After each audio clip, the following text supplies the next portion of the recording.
జీవాత్మ Ayurveda YouTube channel వారికి స్వాగతం. మేము కొత్తగా జీవాత్మ ఆయుర్వేద ఛానల్ ప్రారంభించాము. మా వీడియోస్ అన్నీ కూడా జీవాత్మ ఆయుర్వేద ఛానల్లో వస్తూ ఉంటాయి. మీరు అందరూ కూడా చూడండి. నా పేరు నాగమల్లి నారాయణ స్వామి. మా నాన్నగారి పేరు డాక్టర్ నిర్మలానంద కోనయ్య స్వామి. మాది వంశపారంపర్య ఆయుర్వేద వైద్యం. అయితే ఈరోజు నేను మీ ముందుకు ఎందుకు వచ్చాను? ఈరోజు చూడండి, ఎక్కడ చూసినా కొత్త వైరస్ వచ్చిందని భయపడిపోతున్నారు. మాస్కులు మళ్ళీ ధరించాలంటున్నారు.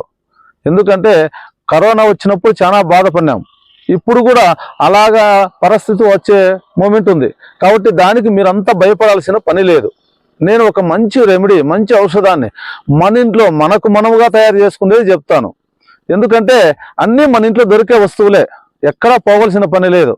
మన ఇంట్లో ఉండేటువంటి వస్తువులతోనే మంచి రెమెడీ మీకు నేను చెప్తాను. దాన్ని మీరు తయారు చేసుకొని వాడండి. ఎందుకంటే ఒక వారం రోజుల లోపల మీకు మంచిగా ఆరోగ్యం కుదుట పడుతుంది. అలాంటి రెమెడీ మీకు చెప్పాలని మీ ముందుకు వచ్చాను. దానికి ముఖ్యంగా మనకు కావలసిన పదార్థాలేమి, కావలసిన వస్తువులు ఏమిటంటే ఇక్కడ చూడండి, ఇది జింజరు, అల్లము. ఇది అల్లము అంటారు. ఈ అల్లము మనకు ముఖ్యంగా కావాలి. ఈ అల్లం ఎంత తీసుకుంటారు చూడండి. గురువు గారు మీరు చెప్పలేదు ఎంత తీసుకోవాలంటారు. మళ్ళా ఇంత తీసుకోండి చాలు. 1 ఇంచి అంత, ఇంత లావుడిది అల్లము. తర్వాత రెండవది చూడండి, మరీచి, పెప్పరు, బ్లాక్ పెప్పరు అంటారు. ఇది మరీచి, మిరియాలు, బ్లాక్ పెప్పరు. ఇవి ఎన్ని తీసుకుంటారంటే 9 లేక 10 మిరియాలు తీసుకోండి. ఇంకా వాటికి ముఖ్యంగా కావాల్సింది పుదీనా. మనము బిర్యానీలోనా మసాలా కూరల్లోనా వాడుతూ ఉంటాం. చూడండి పుదీనా ఎంత తాజాగా ఉందో. ఇలా మంచిది తీసుకొని కడుక్కొని వాడుకోండి పుదీనా. తర్వాత ఇంకొకటి తులసి. మనకు దొరికితే కృష్ణ తులసి అయితే మంచిదండి. ఇలా చూడండి, కృష్ణ తులసి. ఇది నల్లగా ఉంటాయి కాడలు, బాగా ఉంటుందండి కృష్ణ తులసి. దీని కృష్ణ తులసి. ఒకవేళ మనకు దొరకలేదు రామ తులసి, ఏ తులసి అయినా, ఇంకా నిమ్మ తులసి అయితే ఇంకా మంచిది.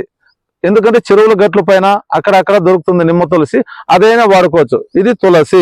తర్వాత షుగర్ ఉండేవాళ్ళు ఇది చూడండి, తాటి బెల్లము. ఇది తాటి బెల్లము. ఎంత వేసుకుంటారు మీరు? తాటి బెల్లం ఇంత అయితే చాలు మనకి. తర్వాత లేదనుకోండి కండ చక్కెర, కలకండ. చూడండి, ఇదైనా వాడుకోవచ్చు మనము. కండ చక్కెర, కలకండ ఇదైనా వాడుకోవచ్చు.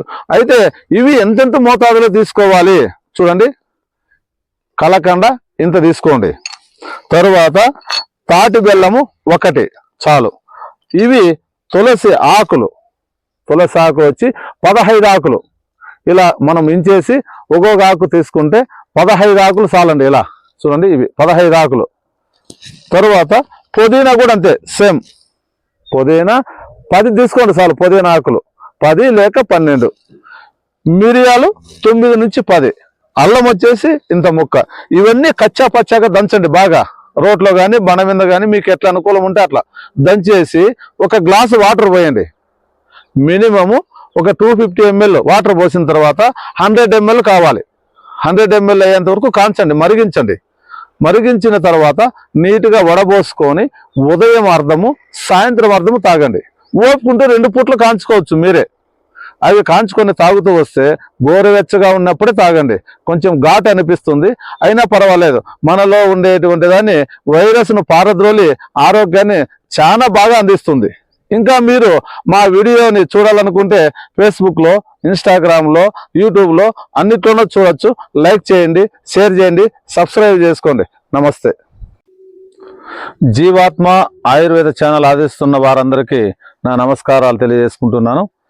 అయితే గురువు గారు మీరు ఇంకా ఏమేమి జబ్బులకు మందులు ఇస్తారు అని నాకు కాల్ చేసి అడుగుతున్నారండి, ఫోన్ చేసి అడుగుతున్నారు. అందుకని వాళ్ళ కోసం చెప్తున్నా. నేను చూడండి, కిడ్నీ స్టోన్స్కి ఇస్తాను, పక్షవాతానికి ఇస్తాను, అన్ని రకాల వాయువులకు ఇస్తా. తర్వాత చూడండి, గ్యాస్ ట్రబుల్, అల్సరు, క్యాన్సరు, తర్వాత వచ్చేసి any cancer, breast cancer, brain cancer, bone cancer, ఇలాంటి వాటన్నిటికీ మందు ఇస్తాను. మైగ్రేన్ తలనొప్పికి, జ్ఞాపక శక్తి తక్కువ ఉంటుంది కొంత జనానికి, వాటికి కూడా మందు ఇస్తాను. ఇంకా గొంతు నొప్పి వాటికి ఇస్తాను, చెవు నొప్పికి ఇస్తాను, స్టమక్ పెయిన్, కడుపు నొప్పి ఉంటుందండి వాటికి ఇస్తాను, మోకాళ్ళ నొప్పులకి ఇస్తాను. తర్వాత కిడ్నీలో స్టోన్స్కి ఇస్తాను.